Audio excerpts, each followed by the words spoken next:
mujer debe afirmar su acción. La mujer debe optar. La mujer resorte moral de un hogar debe ocupar su quicio en el complejo engranaje social de un pueblo.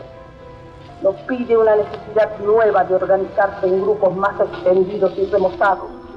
Lo exige en suma la transformación del concepto de la mujer, que ha ido aumentando sacrificadamente el número de sus deberes sin pedir el más mínimo de sus derechos.